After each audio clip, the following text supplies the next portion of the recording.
봉독했던 창세기 4장 1절에서 8절의 말씀을 가지고 하나님이 기뻐하시는 예배, 다시 말하면 가인과 아벨의 예배, 이런 제목으로 하나님의 말씀을 나누도록 하겠습니다. 하나님은 저와 여러분을 택하신 목적은 망대를 세워서 사람을 살리는 삐틀을 비추는 파수꾼으로 삼기 위해서 하나님이 저와 여러분을 이렇게 택하여 부르신 겁니다. 얼마 전에 우리 친척 한 분이 이제 돌아가셔서 장례식을 우리가 치렀는데요. 그러니까 이제 우리 많은 이제 친척들이 이렇게 모였어요. 그때 저는 한 가지를 이렇게 깨닫게 됐는데, 하나님이 나를 앞서 복음을 깨닫게 하신 거는 빛을 비추는 망대로 세워서 저들에게 복음을 이렇게 비추라고 그렇게 했는데, 내가 그동안 너무 무심했구나, 그런 생각을 했습니다. 그래서 그 뒤로부터 이제 일부러 이제 또 찾아가기도 하고 또 초청하기도 하고, 그러면 뭐 하느냐? 무조건 예배를 드립니다. 내가 뭘 의도를 가지고 하고자 하는 것보다도 하나님 앞에 하나님이 기뻐하시는 예배를 드리면, 하나님이 역사하시면 무슨 일이 일어날지 어떻게 알겠어요? 그래서 그들을 찾아가기도 하고 불러서 예배를 드리기도 이제 하고 있습니다. 저와 여러분이 빛을 발하는 파수꾼의 사명을 감당하기 위해서 가장 중요한 게 뭘까요? 무너지지 않는 인생의 망대를 견고히 세워야, 그래야 그에서 우리가 빛을 발해야 다른 사람에게 영향이 가고 그들을 살릴 수 있지 않겠어요? 그러면 저와 여러분이 정말 이 빛을 발하기 위해서 가장 먼저 뭐를 회복해야 되느냐? 예배입니다. 예배보다 더 중요한 게 없어요. 자, 오늘 우리가 창세기 4장 1절과 8절의 말씀을 봉독했는데, 조금 신앙생활을 했는 분이라면 이 가인과 아벨을 모르는 사람이 없을 것입니다. 창세기 3장에서 인간의 아주 중요한 근본 문제와, 그리고 하나님의 오리지널 복음, 하나님의 이 원복음과 구원의 방법이 나온 다음에 그 첫 번째로 예배에 대한 말씀이 나오는 것을 우리는 그냥 관과해서는 안 돼요. 그 정도가 아니고 지금 우리가 창세기 시작해가지고 4장까지 왔는데, 시간마다 여러분 이 예배의 중요성이 얼마나 강조되는지 모릅니다.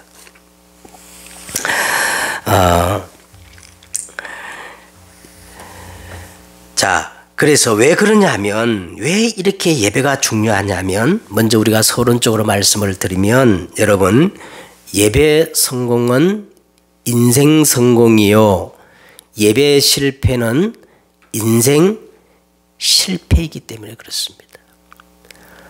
여러분이 한번 이 세상에서 아무리 성공한 인생이라도 그 인생이 하나님 앞에 예배를 놓쳤다면 그 인생은 실패한 인생이에요. 그렇죠? 이 세상에서 정말 남이 알아주지 않고 너무나 내가 모자라고 부족한 인생을 살았다 할지라도, 그 사람이 정말로 하나님 앞에서 예배에 성공하면 그 인생은 어떻게 해요? 성공된 인생입니다. 여러분, 부자와 나사로 얘기 알지요? 부자는 이 땅에서 막 모든 것을 가지고 날마다 자색 옷을 입고 잔치하는 인생, 성공한 인생이었지만 예배 실패하니까 인생 실패한 인생이에요.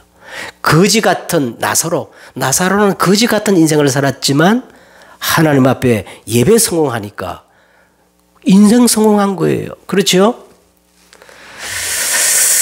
자, 왜 그런가 하니까요. 창세기 1장 1절에 보니까 태초에 하나님이 천지를 창조하시느니라. 여러분, 오직 창조주 하나님만 예배를 받으시기에 합당하신 분이에요. 다른 것을 예배하면 우상입니다. 그 우상을 통해서요, 다른 신, 귀신이 역사하는 거예요. 그래서 우리의 경배와 찬송을 받으시기에 합당한 분은 오직 한 분밖에 없어요. 창조주 하나님만 우리 예배를 받으시기에 합당. 이 창조주 하나님이 창세기 1장 27절과 28절에 우리 인간만 하나님의 형상 예배하는 존재로 지었어요. 여러분, 인간이 개, 돼지나 짐승과 다른 점은 딱 한 가지밖에 없어요. 인간만 뭐예요? 예배 행위를 하는 거예요. 그렇죠? 그래서 사람이 근본 되시는 하나님을 바라고 예배할 수 없다면 그거는 그 수준이 짐승만도 못한 수준이 되는 거예요. 그렇게 되는 겁니다. 그리고 창세기 2장 8절과 10절에 하나님은 이 아담을 흙으로 지으시고 그 코에 생기를 불어넣으시면서 아무데나 살라는 게 아니고 아주 특별한 장소와 지역을 정해놓고 거기에 두신 거예요. 이게 뭐냐? 동방의 에덴에 동산을 창설하시고 뭐냐? 하나님이 먼저 교회를 이렇게 창설하시고 예배하는 존재로 아담으로 세웠다는 겁니다. 그러면서 창세기 3장 1절과 7절에 인생 모든 문제의 시작이 왜 시작됐느냐? 예배 축복을 놓친 거예요. 스스로 하나님이 되려고 한 거예요. 그러니까 인생 모든 문제가 다 들어온 거예요. 그러면서 오늘 창세기 4장 1절과 8절에 보니까 예배의 이 축복을 놓치면, 여러분, 이 예배의 축복을 놓치면 창세기 3장의 그 사단의 함정을 절대 이길 수 없어요. 사단이 깊이 봐놓은 이 창세기 3장의 함정을 예배를 통해서 회복하지 못해. 절대 해결하지 못해. 응? 더 중요한 거는요, 그 어떤 인생도 예배에 실패하면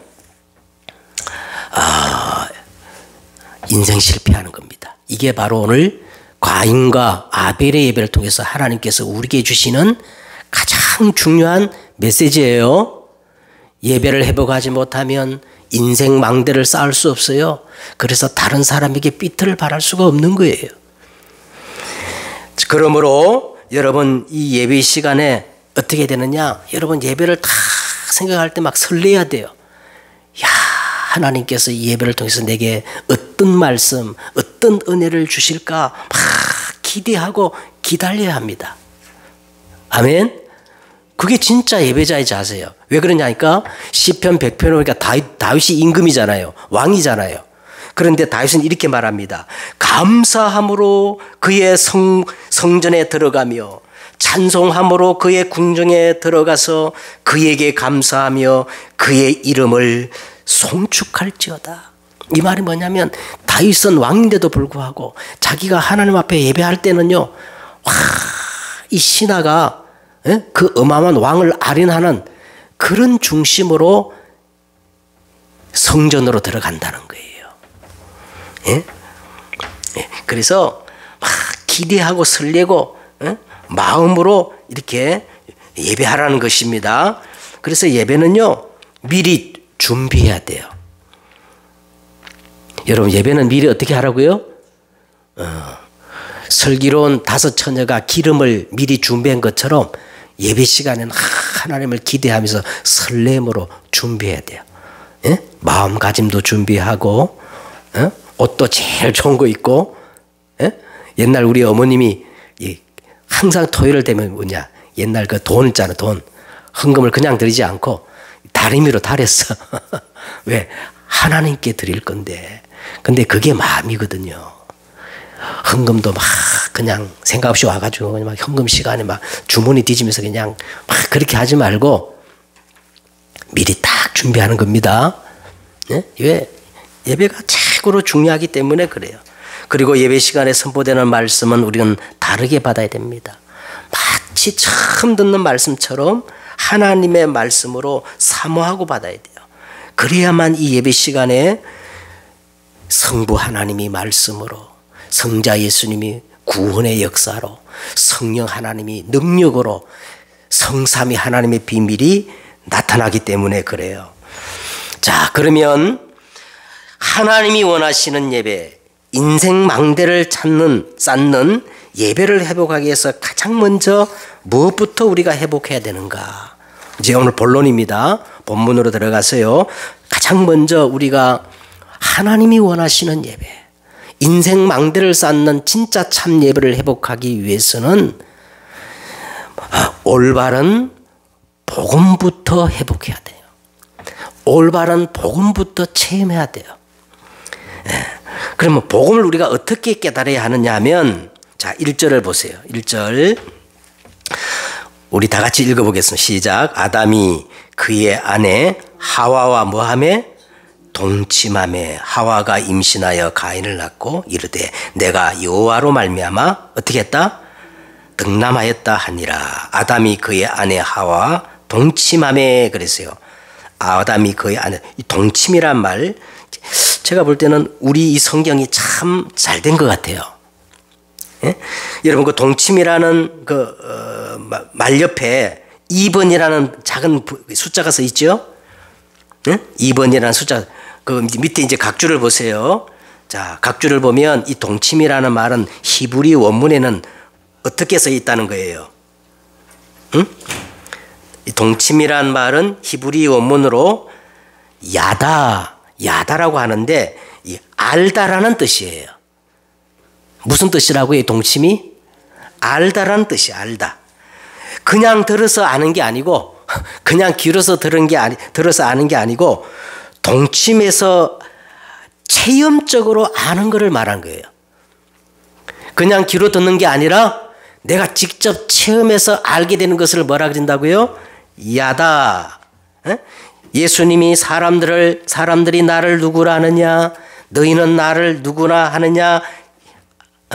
이렇게 질문했을 때 그거는 지식적으로 아는 것이 아니라 체험적으로 알을 말하는 겁니다.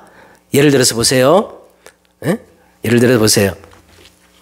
자, 윤석열 대통령 알아요, 몰라요? 그런데 그거는 내가 유수를 들어서 아는 거고, 진짜 이 야다 안다는 거는 윤석열 대통령이 나를 알고 내가 윤석열 대통령을 알아서 윤석열 대통령이 일주일에 한 번씩 안부 전화도 하고 말이야. 그게 진짜 아는 거라 이거야. 그걸 오늘 성경이 이렇게 말했어요. 동침. 우리가 복음을 어떻게 알아야 되느냐? 이렇게 체험적으로 알아야 돼요. 내가 그리스도를 알고 그리스도가 나를 인정할 만큼 그렇게 복음을 우리가 어떻게 해요? 깨달아야 한다는 겁니다. 이 아담이 그의 아내 하와와 동침함에 하와가 임신하게 됩니다. 그래서 낳은 아들이 누구죠? 가인입니다. 자, 그런데 보세요. 가인을 낳게 됐는데 이 가인의 이름이 뜻이 뭐냐면, 이게 꽤 중요합니다. 이 가인의 이름이 뜻이 뭐냐면 소유, 성취, 소유라는 뜻이에요. 소유. 예, 내 소원을 성취하는 그런 뜻이 있는 거예요. 하와가 가인을 낳으면서 이런 생각을 한 것 같아요. 하와 보세요. 하와가 임신하여 가인을 낳고 이르되 내가 여호와로 말미암아 어떻게 했다? 득남하였다 하니라. 이거는 사실상 하와의 혼란, 막 좀 심하게 말하면 착각입니다. 착각. 옛뱀 마귀의 유혹을 받아가지고 하나님의 말씀을 불신앙하여 죄를 범하고 생명의 근원 되시는 하나님을 떠난 것이 이게 창세기 3장 문제잖아요. 그래서 에덴의 모든 축복을 상실해 버렸어요. 이때 하나님은 에덴의 그 축복을 다시 회복할 수 있는 하나님의 그 회복의 언약, 원복음을 주셨는데 그게 누구라고 그랬습니까? 여자의 후손을 약속하셨어요. 여자의 후손이 와서 누구의 머리를 깨뜨릴 것이다? 뱀의 머리를 깨뜨릴 것이다. 그리고 가죽옷을 지어 입히셨습니다. 그 후로 이제 이 아담과 하와가 에덴에서 추방되어 가지고 추방됐거든요. 그래서 이 추방된 아담과 하와가 그 약속된 여자의 후손을 얼마나 사모했겠어요. 기다렸겠어요. 그 여자의 후손이 와서 뱀의 머리를 크라시란 말이 뭐라 그랬어요? 박살을 내가지고 가루를 만들어 흔적도 없게 만든 회복 불능의 상태를 만들어 가지고 이 아담과 하와로 다시 그 에덴의 축복으로 돌아갈 수 있겠다고 생각하고 그렇게 기대를 하면서 이제 첫 자녀를 낳은 겁니다. 그래서 여기 보면 여호와로 말미암아 등납하였단 말은요, 하와는 이 가인이 하나님이 약속했던 창세기 3장 15절 누구로 생각한 거예요? 여자의 후손으로 그렇게 생각한 거예요. 자, 이런 기대 속에 이제 가인이 태어나가 성장하면서 이제 두 번째 아들이 등장합니다. 2절에 보세요. 그가 또 가인의 아우 아벨을 낳았는데, 누구의 아우? 그러니까 이 성경 하나를 여러분 꼭꼭 잘 기억하셔야 돼. 그냥 아벨을 낳았다 그러지 않고 굳이 가인의 아우 아벨을 낳았는데, 이 아벨의 이름이 또 재밌어요. 이 아벨의 이름이 뭐냐면 티끌, 먼지, 요걸 이제 우리말로 직역하게 되면 허무, 공허하다는 뜻입니다. 아니 어떤 부모가 말이지 자기 자식을 이렇게 나오면 막 좀 잘되라고 좋은 이름을 지어줄 텐데 이 아들을 낳아놓고 허무하다, 공허하다 이렇게 지었을까요? 여기에는 필연적인 어떤 사연, 곡절이 있었을 거예요. 자, 보세요. 오늘 본문을 자세히 보면은 이 모든 관심과 무게 중심이 누구에게 집중되어 있냐 하면 가인에게 전부 집중된 것을 볼 수가 있어요. 그가 또, 자, 누구의 아벨이라 했어요? 그가 또 가인의 아벨을 낳은, 가인의 아우 아벨을 낳았는데 이렇게 돼 있잖아요. 자, 그래서 이 아벨의 이름을 가인과 연결시켜 생각할 수밖에 없습니다. 가인이 부모의 기대를 한 몸에 밟고 태어나서 점점 성장하고 있는데 아담과 하와의 그 기대치처럼 이렇게 자라지를 않는 거예요.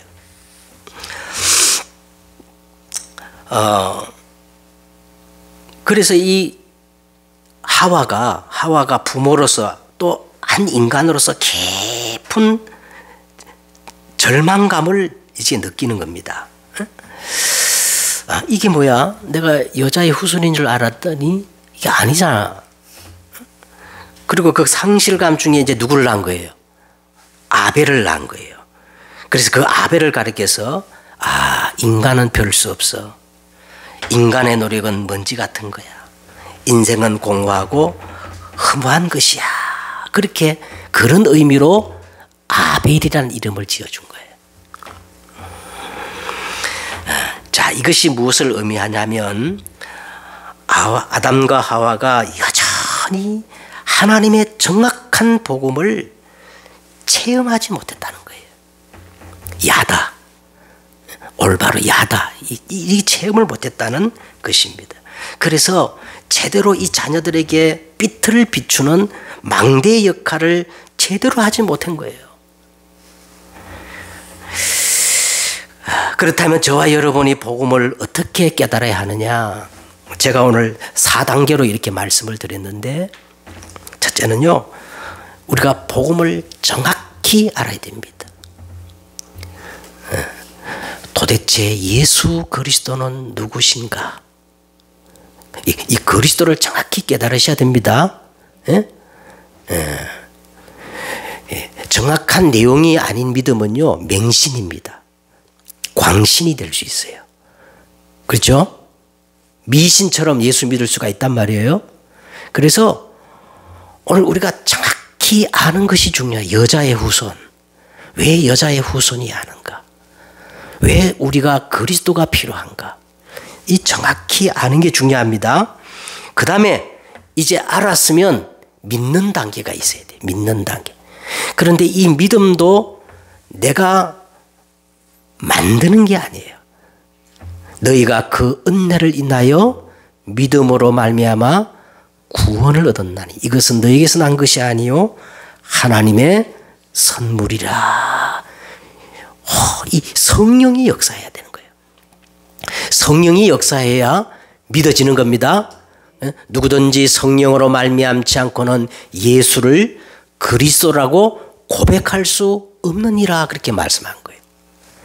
그래서 믿는 단계가 필요합니다. 그래서 요한복음 1장 12절에 영접하는 자 곧 그 이름을 어떻게 해요? 믿는 자는 하나님의 자녀가 되는 권세를 주셨으니 이는 혈통으로나 육정으로나 사람의 뜻으로 나지 아니하고 오직 누구께로 난 자라? 하나님께로부터 난 자니라. 아멘. 여러분 예수가 그리스도이심이 믿어집니까? 하나님께로부터 온 믿음입니다. 그 다음에 이제 뭐냐? 성령 인도받는 단계가 있어요. 믿는 단계. 우리가 믿을 때 영원한 생명을 얻지만 이제 성령 인도받는 단계가 뭐냐? 그리스도가 내 인생에 뭐가 되는 거예요? 주인이 되는 거예요. 오늘 이 예배를 통해서 우리가 말씀을 회복하고 말씀을 붙잡을 때 그리스도가 내 인생의 주인이 되고 그때부터 우리는 성령 인도받는 믿음이 되는 줄 믿습니다. 더 나아가서 우리는 있잖아요. 막 다스리고 정복하는 이런 단계가 있어요. 그게 뭐냐면 내 안에 생명 되신 그리스도가 주인을 넘어서 뭡니까? 절대 주권의 왕권을 가지는 거예요.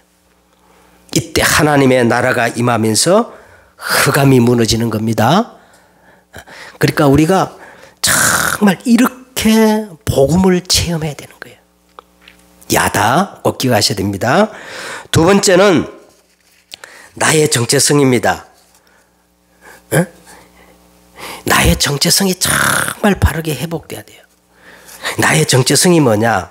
여러분 우리의 가장 정체성이 뭐냐면 예배자라는 겁니다. 자, 오늘 이제 다시 성경을 돌아가십시오. 이 두 사람이 이제 성장하면서 은사와 취향에 따라서 이제 직업을 가지게 되지요. 한 사람은 가인은 어떤 직업을 가졌어요?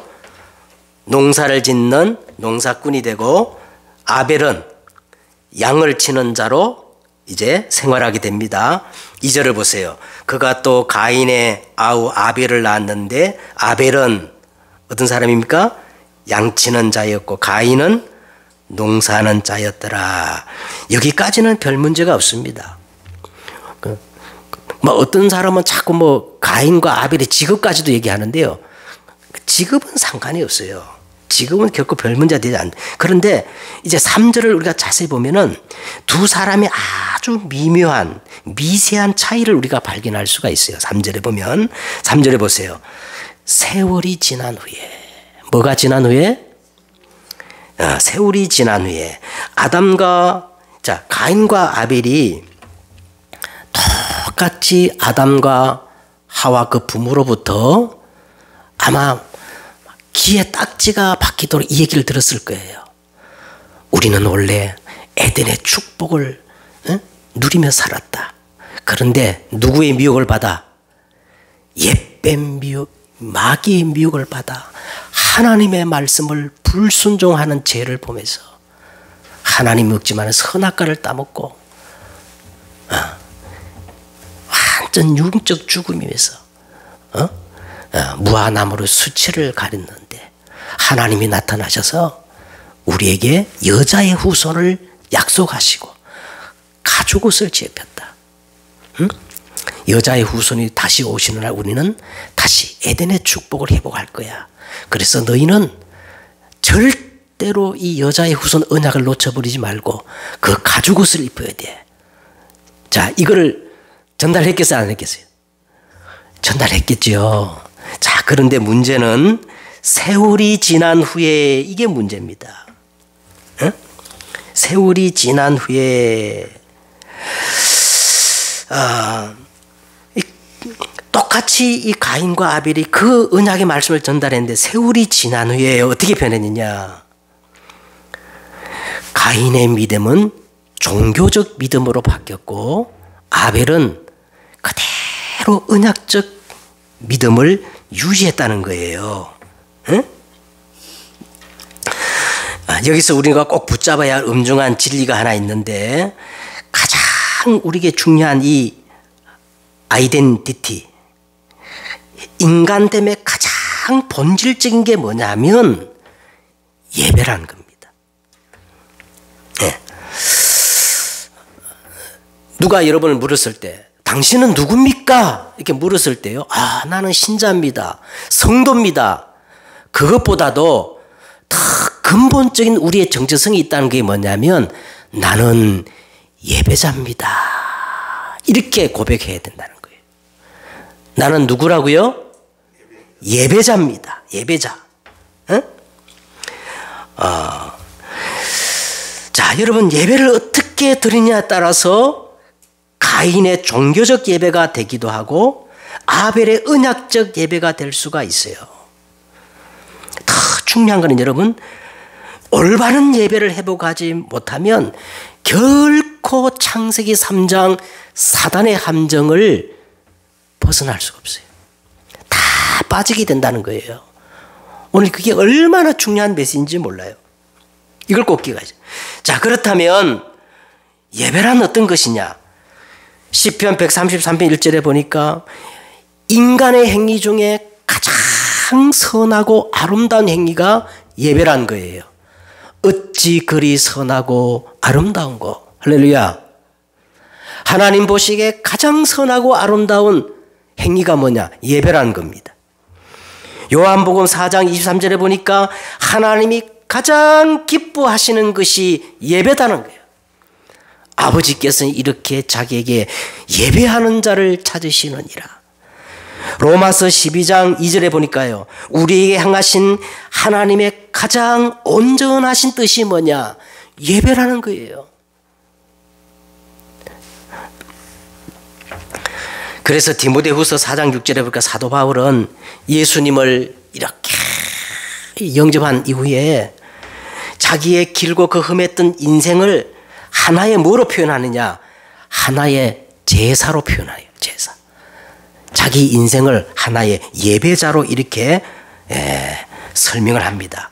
그래서 이렇게 말합니다. 전제와 같이 내가 벌써 부어지고 나의 떠날 날이 가까웠도다.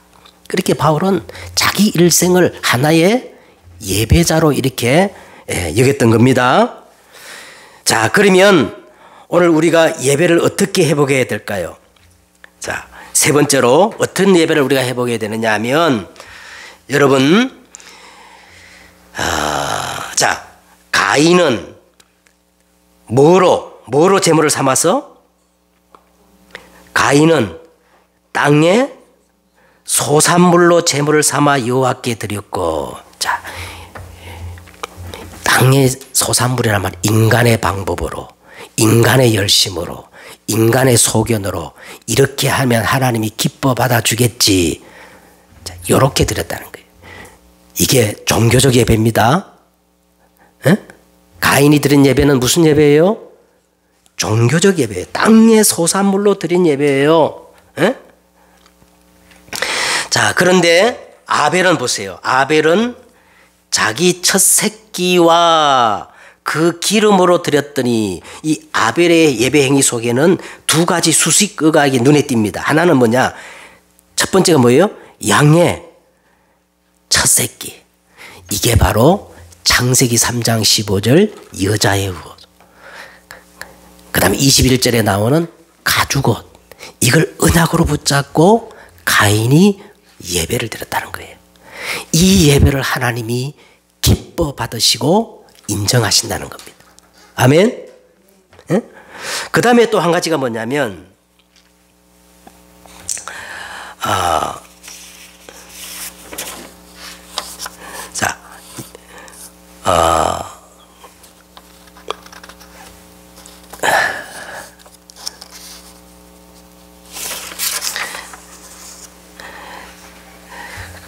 그 기름진 것으로 드렸더니 그랬잖아요. 양의 첫 새끼와 그 기름진 것으로 드렸더니 그랬어요. 그 기름진 것이 들었. 자, 이 말은 성경 전체 용례를 보면요, 가장 좋은 것으로, 그런 뜻입니다. 가장 좋은 것으로, 그런 뜻이에요. 가인은 자기가 수확한 농작물 중에 그냥 하나를 딱 해가지고 드렸지만, 아벨은 어떻게 예배를 드리냐면 양의 첫 새끼와 함께 가장 기름진 것, 가장 좋은 것으로 하나님께 예물을 드렸다는 겁니다. 그래서 히브리서 11장 4절에 여기에 대해서 이렇게 말했어요. 믿음으로 아벨은 가인보다 더 나은 제사를 하나님께 드림으로 의로운 자라 증거를 받았으니 하나님이 그 예물에 대하여 정언하심이라 그랬어요. 예, 하나님이 그 예물에 대해서 정언하심이라. 그래서 예물이 중요합니다. 오늘 저와 여러분이 이 예배를 드릴 때 뭐가 중요한? 예물이 중요해요. 가인처럼 땅의 소산물을 가지고 하나님께 예배 드리면 아무리 그 예배가 정성이 들어가고 최고의 예배를 하나님이 기뻐하지 않으셔요. 그럼 하나님이 어떤 예배를 기뻐하시느냐? 아벨의 제물, 양의 첫 새끼와 그 기름진 것으로 드릴 때 하나님은 기뻐 받으셔요. 그런데 여기서 더 중요한 게 또 나와요. 제물보다 더 중요한 게 나오는데, 자, 그 다음 구절 한번 보세요. 여호와께서 아벨과 그의 제물을 받으셨으나 5절 가인과 그의 제물은 받지 아니하신지라. 잘 보세요. 여러분 보세요. 제물이 먼저 나옵니까? 이름이 먼저 나옵니까? 이름이 먼저 나와요. 아벨과 그의 제물, 가인과 그의 제물이라고 했어요. 그러면 보세요. 하나님이 아벨의 제물을 먼저 받았어요? 아벨을 먼저 받았어요? 아벨을 먼저 받으시고 아벨의 제물을 받으시는 거예요. 가인을 먼저 받으시고 가인의 제물을 먼저 받으시는 거예요. 응? 이것은 로마서 12장 이렇게 말하겠습니다. 몸으로 드려지는 거룩한 산제사, 삶으로 드려지는 예배, 이 예배를 먼저 우리가 회복해야 된다는 거예요. 몸으로 드려지는 산제사, 거룩한 삶으로 드려지는 이 예배, 삶으로 드려지는 예배가 하나님 보시기에 더 기뻐하신다는 거예요. 아멘. 그래서 여러분 오늘 이 예배가 아멘 하고 끝나는 게 아닙니다. 우리 김대엽 성도님 아멘 하고 이제 밖으로 나가면 예배가 끝나는 게 아니고 그때부터 진짜 예배가 시작되는 거예요. 오늘 받은 말씀을 가지고 하나님 이 말씀이 내 현장에 그대로 성취되게 하옵소서. 몸으로 드려지는 예배가 하나님이 더 기뻐하는 산제사가 된다는 거예요. 자, 이제 말씀을 맺겠습니다. 자, 말씀을 맺는데 가인이 몹시 분하여 안색이 변하니 그랬어요. 가인이, 자, 죄가 너를 원하나 너는 죄를 다스릴지니라. 자, 오늘 이제 그렇게 마무리되는데 죄가 너를 원하나 너는 죄를 다스릴지니, 이게 예배거든요. 이 예배인데 가인이 몹시 분하여 안색이 변했다는 거야. 하나님이 자기 예배를 받지 않으니까 변했어요. 그래서 이 말은 가인이 하나님으로부터 고개가 이제 떨어졌다는 얘기입니다. 여러분, 죄에 빠진 인생은 하나님의 얼굴을 제대로 볼 수가 없어요. 아담이 범죄하고 난 후에 가장 먼저 했던 행동이 뭐냐면 여호와의 낯을 피하여 동산 나무 숲을 속에 숨어버린 겁니다. 자, 그런데 하나님이 그 동기를 지금 무섭게 이제 추적합니다. 6절을 보세요. 여호와께서 가인에게 이르시되 내가 분하여 하면 어찌 됨이냐. 매매요. 안색이 변하면 어찌 됨이냐. 내가 선을 행하면 어찌 낯을 들지 못하겠느냐. 선을 행하지 아니하면 죄가 문에 엎드려졌느니라. 자, 이 선이라는 건 이거 하나님의 의거든요. 이 하나님의 선과 하나님의 의는 우리가 말하는 윤리 도덕적인 선이 아니에요. 여기서 말하는 하나님의 선은 뭘까요? 창세기에 약속했던 하나님의 언약, 여자의 후손입니다.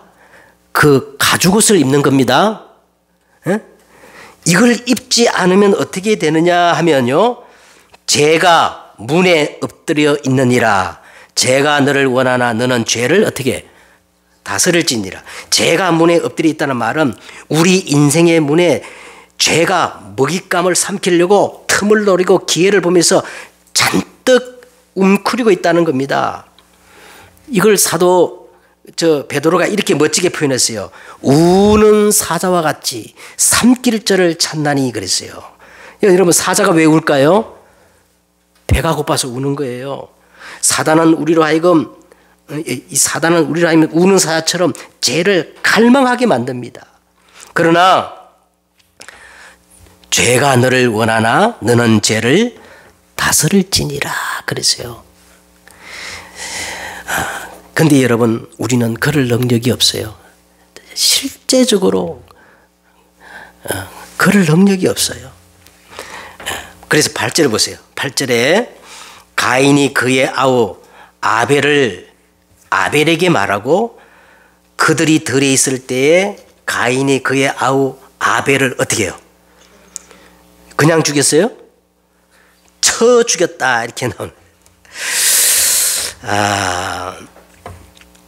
자, 한번 그 자세히 보십니다. 가인이 그의 아우 아벨에게 말하고 그렇게 돼 있는데, 그 옆에 보면 사라는 숫자가 있지요. 그 사라는 숫자 그 밑에 각주를 보면 이렇게 돼 있습니다. 고대 역본에 의하면, 고대 역본 이제 성경 원문에 의하면 우리가 들로 나가자가 있음 이렇게 돼 있죠. 가인이 우리 성경에 없는 말을 했다는 거야. 우리가 어디로 나가자? 들로 나가자. 이건 원래 성경에 그렇게 기록되어 있다는 거예요. 그래서 메투헬레라는 신학자가 이렇게 말했습니다. 가인이 아우 아벨을 죽이기 위해서 그를 유인하여 계획적으로 들로 데리고 나갔다. 그렇게 주석을 달아놨습니다. 이 가인의 살인은 우발적인 과실이 아니고 아주 계획된 의도적인 살인이라는 겁니다. 그리고 더 무서운 이야기가 감춰져 있어요. 마지막에 아벨을 어떻게 죽이냐 하면은 잔인할 정도로 묘사를 하고 있어요. 그냥 죽인 게 아니라 쳐 죽이니라. 근데 여기서 끝나는 게 아닙니다. 이 문법이 놀랍게도 미완료형으로 되어 있다는 겁니다. 미완료형. 미완료형에 되어 있다는 말은 지금도 계속 현재 진행형이라는 거예요. 지금도 계속 현재 진행형이라. 죄는 지금도 먹잇감을 노리고 잔뜩 우크리며 우리를 엿보고 있어요. 우리가 범죄하면 우는 사자처럼 탁 달려들어서 끊임없이 밤낮으로 참소하고 고발하고 정죄하고, 그래서 끝나는 게 아니라 이 죄를 통해 사단은 끊임없이 재앙과 저주, 실패를 갖다 주고 멸망으로 끌고 가고 있는 겁니다. 그러면 우리가 어떻게 해야 될까요? 갈보리 산으로 올라가야 됩니다. 갈보리 산은 뭐예요? 예수님께서 십자가 지셨죠? 여호와의 손이 짧아서 우리를 구원하지 못하심이 아니요 기가 드나여 듣지 못하심이 아니라 오직 너희 죄악이 너희와 하나님 사이를 갈라놨고 너희의 죄가 그의 얼굴을 가리어서 너희에게서 듣지 않으시게 하였느니라. 그가 찔림은 우리의 허물을 인함이요 그가 상함은 우리의 죄악을 인함이라. 그가 징계를 받음으로 우리가 평화를 누리고 그가 채찍에 맞음으로 우리가 나음을 입었도다. 할렐루야. 그리스도가 갈보리 위에서 다 이뤘다 했어요. 여러분, 우리가 갈보리 산이 아니면 이 죄의 세력을 이길 수가 없어요. 그 다음에 어떻게 되느냐? 요한일서 1장 7절과 9절에 사죄의 확신을 붙잡아야 됩니다. 그 아들 예수의 피가 우리를 모든 죄에서 깨끗하게 하실 것이요, 만일 우리가 우리 죄를 자백하면 그는 미쁘시고 의로사 우리의 죄를 사하시며 모든 불의에서 어떻게 해요?